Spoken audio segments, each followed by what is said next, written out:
Hey everyone, welcome to r/Malicious Compliance, where people tend to get exactly what they deserve. I'm Uncle Reddit, and have I got some stories for you. He's on vacation. My buddy from work got laid off for 3 weeks yesterday. He tried to tell HR and leadership it was a really bad idea because he was also in charge of a high-volume 3PL, third-party logistics, facility. Well, they did it anyway and gave him the choice of filing for unemployment or using vacation time. He decided to use vacation time. Fast forward to today.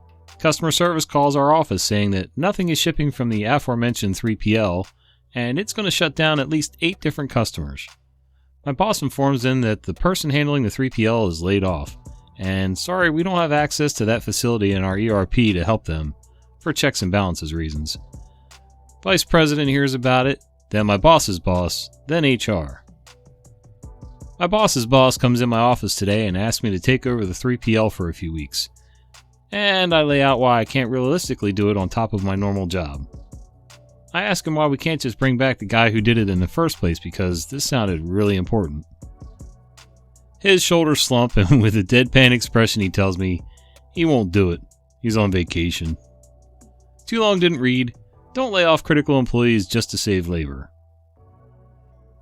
Good bit of advice there, OP. It's really not smart to start laying people off before you really think through the logistics of it all. Don't break the rules and then insist your staff enforce them. Whilst I was at university, I worked in our students' hall, basically a 2-story bar that was subsidized by the government. Because of the subsidy, it was the cheapest place in town. So we would get a couple of locals come in. To prevent this, we were supposed to check everyone had a student ID, but no one minded as the locals were usually polite and handled their booze better than most students. My manager, who was a local himself, would encourage locals to come, and would either discourage ID checks or simply not inform new staff of the situation. He would often steal from the bar and would give free drinks to his mates. One night, he had a bunch of his buddies in town come in, have a drinking session at the bar's expense, paid for maybe 1 of 5 drinks, till way past closing and beyond our license.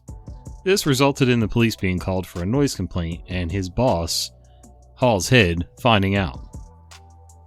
To cover his butt, he claimed that the group were locals that we, the bar staff, had happily allowed to stay, and then fudged the accounting for the night to make up for the free drinks. Because of this, he himself demanded we check every student ID, and the head took away some of our employee perks. The Sunday after this all went down, the pool tournament guys come in. These guys rotate which bar they go to every week between a list of maybe 6 that have enough pool tables and lounge space. I personally had served them half a dozen times. They make their way over to the bar and the first guy is well into his 40s. Me. Hey man, before I can serve you, I have to see your student ID. He chuckled and said something along the lines of, "Do I look like a student?" and proceeded to order. Me. Look, I'm sorry, but I've been told that if you haven't got a student ID, I can't serve you. He started to realize I wasn't just messing with him and looked to the other member of staff who reiterated the point. Him. Are you serious? We've been coming here for years. Me. Yeah, sorry. Manager is cracking down on the only students rule. I can grab my supervisor for you if you want. My supervisor was also a student and explained the situation, said he was very sorry for the inconvenience and that if they had any complaints to call the head, my manager's boss, and even gave out a couple of his cards that were in the office. The pool guys left, which meant no one was really in the building, so we ended up closing early. Next morning, I awoke to my manager screaming down the phone at me, but it was my day off, so I hung up and didn't go to work, as a customer, till past noon. When I did, my coworkers couldn't wait to tell me what had happened. My manager had come in and had a shouting match with my supervisor in front of everyone, grabbing a morning coffee. The head had indeed received some complaints and scheduled a meeting with the manager that morning. Not wanting to face it alone, he took my supervisor with him, I imagine intending to throw him under the bus as much as possible. The head was peeved. A, because all these 40-something men had called to complain on his personal number on a Sunday. B, because these 40-something men, by their own admission, had been coming for years at the invite of the manager, whom they knew well. My manager tried to save face and claim they were associated with the university, that they were in fact lecturers, that it was the bar staff's failing to check for student ID all this time, and then turned on my supervisor saying he'd given them a bad reputation, cost them money by turning them away and closing early as well as laying bare every other mistake he had ever made. My supervisor explained that it was never explained to staff that customers had to be students, as the manager actively encouraged locals to come in, that even lecturers get a form of student ID, and explained to the head about the manager's drinking with his mates and the dodgy accounting that he'd do. This led to the CCTV being checked, when the head saw that it was in fact the manager and his mates, that the bar staff rarely put anything through the tills at his request, suspended him on the spot. He then said the accounts would need to be audited and that he would likely be terminated and even prosecuted. After a surreal couple of weeks, we got our perks back. They hired a new manager and eventually they installed locks on the doors that could only be opened with a student ID. No idea what happened to the old manager, but by no means a loss. Only worked the allotted hours on the project? Okay, let's watch it fail. Several years ago, I worked at an organization where I managed several projects. For most of these projects, I had a team to help meet deadlines. My time was split up between these projects and percentages that dictated how much time I could work on each. One of these projects, I was alone and was allotted 20% of my work week to work on it, 8 hours. I liked this project and my contact head from the contracting organization, so I often worked much more than the 8 hours. Pretty often, it was around 20 to 30 hours extra a week for this project. Yes, I asked for help. Yes, I asked for more time on the project. Both requests were denied as we didn't have the people for it or the money. No, I was never paid overtime. Seeing as I was working so many extra hours, often very late into the night, I occasionally asked my manager if I could come in a few hours late because I had been up until 3 or 4 a.m. working on a deliverable. At first, this request was accepted and I would come in late and leave late. After the 6th or 7th time, my request started to get declined with my manager saying, "They don't need the deliverable at 4 a.m., so why are you working that late?" About a month after the requests were first denied, my mental health started to worsen as I was barely sleeping. I decided to listen to my manager. I stopped working extra and stopped working until the early morning on all projects. I carefully marked down the times that I spent on each project on an Excel sheet and made sure to never go over my allotted hours. I came in at 8 a.m. and left at 4 p.m. I didn't answer my phone or work remotely after 4 p.m. I worked 8 hours a week on my individual project, and as expected, the next deliverable was missed. Then the following one was missed and a meeting was held between the contract head and the contracting organization, my boss and my boss's boss. Needless to say, the contract head was peeved about how much time I was allotted onto the project. This was discussed internally without my say because my bosses know exactly how much time I need for the project, and requested for me to have more time on the project. My boss raised my hours to 16 a week and continued to decline my request to have somebody else work on it with me. I put in my 2 weeks at the end of that week. Fallout. I trained a buddy on the project during those 2 weeks. There was no way that he could learn all of the small details that I had learned over the past couple of years in the time I had left there. I apologized to him and he understood and told me not to worry.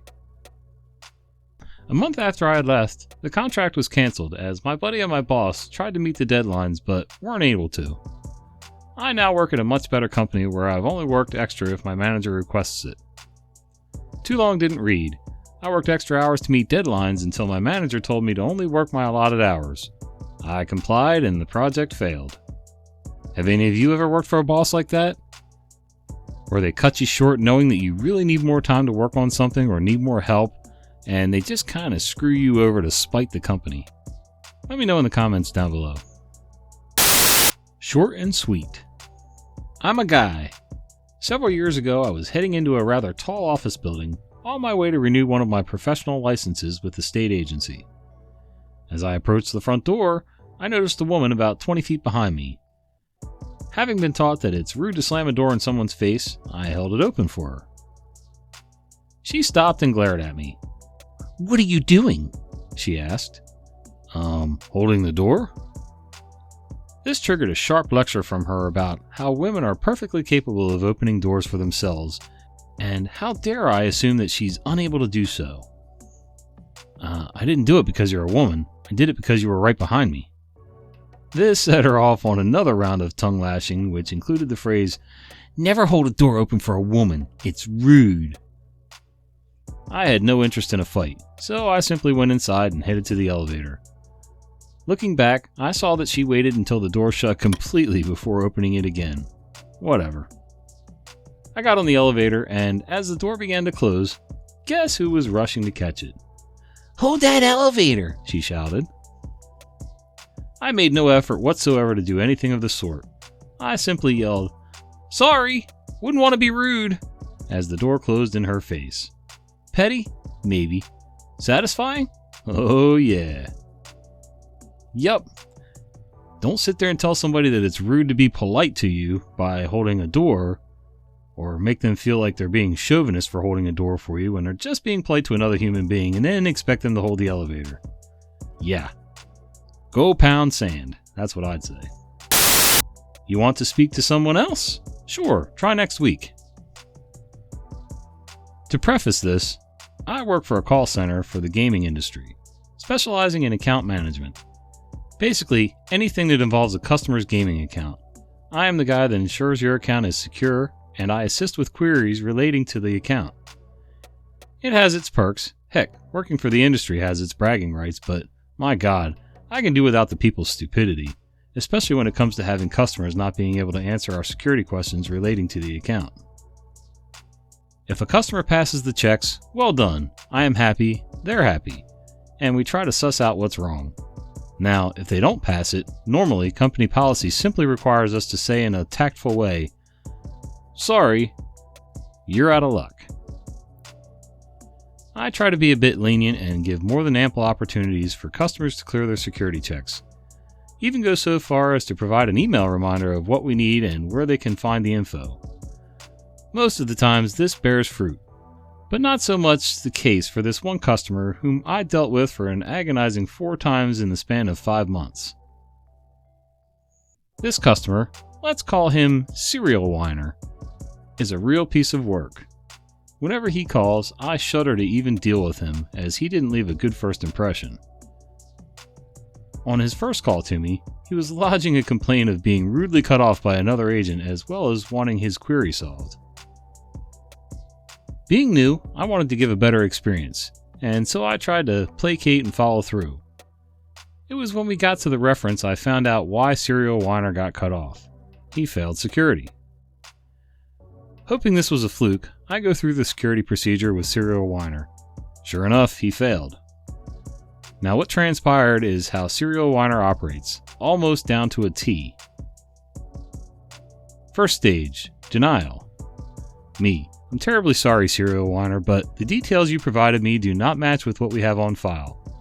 I'm afraid unless you know those details, I'm afraid I can't assist you further. My way of attempting to give a customer an out by providing alternative details. Or if they're unsure where to go from here, I provide my helpful email. Serial Whiner. This is ridiculous. I simply want to do a query of the day, and I have given you all the right answers. His definition of right answers was simply the reasons or convenient excuses as to why he could not provide answers to security questions when asked of him. Me. I'm sorry, but sadly those are not the right answers when checking them with the account.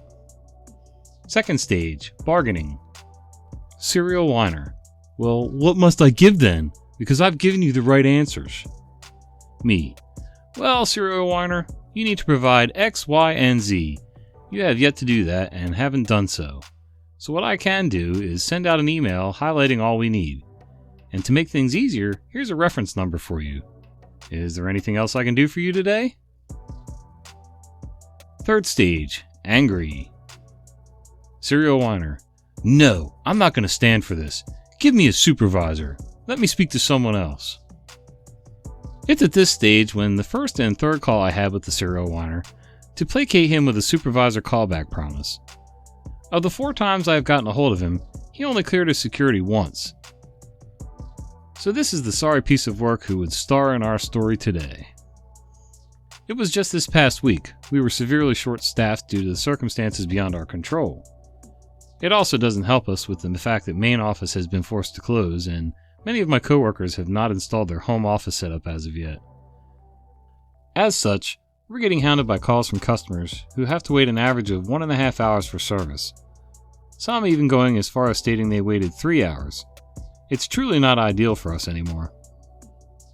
To be frank, we could have also helped many more had some customers not failed their checks and throw a hissy fit. However, I digress. It's nearing the end of the workday and shift, and it seemed Lady Misfortune had to pair me with Serial Whiner, who I didn't recognize at first as I was half-drained. Me. What can I do for you today? Serial Whiner. I was just wondering about my account. I have a query. Just calling to confirm that. Me. Certainly. I just need to take down a few details. After putting them in, my brain woke up and realized I was speaking with the Serial Whiner. Great. Just what I didn't need. Another bloody time waster. So I proceed to call as normal. And here's how it panned out. Me. I'm just going to have to ask you a few questions. Can you provide X? Serial Whiner. No. You see I had done such and such, and as such I can't provide X. Me. Ah, okay. Then can you provide Y? Serial Whiner. I wrote down Y to remember, but I've lost that. And gives another personal excuse so I can't provide Y. Me. Trying to give Serial Whiner an out.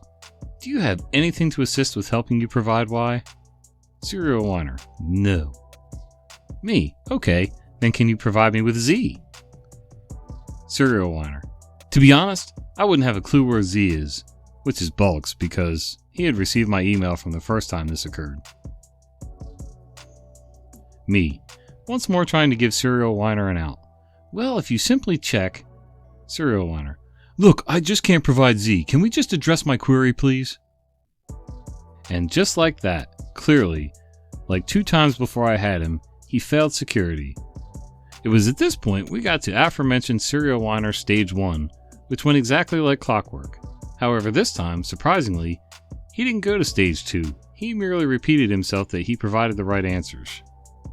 Getting tired of Serial Whiner's song and dance, I politely interjected. Me, again, trying to give Serial Whiner an out of this predicament. Serial Whiner, you clearly did not provide the right answers. Otherwise, you would have passed your checks. If you could simply provide me with... It was then Serial Whiner went full on Stage 3, demanding to speak to someone else and cue Malicious Compliance. Now, I was half tired and annoyed, with half of my brain listening to Serial Whiner gripe. Yet, when he made his first demand, my left side of the brain hatched a devious plan and went on full autopilot. I tried once more to interject and explain. Serial Whiner set the stage for me to do the following. Me.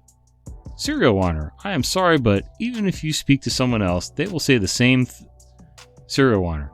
I don't care, just let me speak to someone else. Me. Very well, you wish to speak to someone else then? Serial Whiner. Yes, I don't want to talk to you anymore. Me. Right then. I'm just going to end the call. Thank you for contacting us. Click. So by ending the call, I gave Serial Whiner the ability to speak to someone else. He just has to wait till next week to do so, as there was only 20 minutes left of active support left, and he wasn't going to get through the call queue fast enough to annoy anyone else for the day on Friday. And due to the new restrictions, we don't work Saturdays until further notice. So 2 days of bliss achieved. That was great. Nothing real malicious about it, but it still must be satisfying to just give them exactly what they want. The only way you're going to speak to somebody else is if you call back, and guess what? That's not going to happen for the rest of the weekend. Hey, if you stuck around this long, how about you check out one of these videos up above? I think you'll really enjoy them.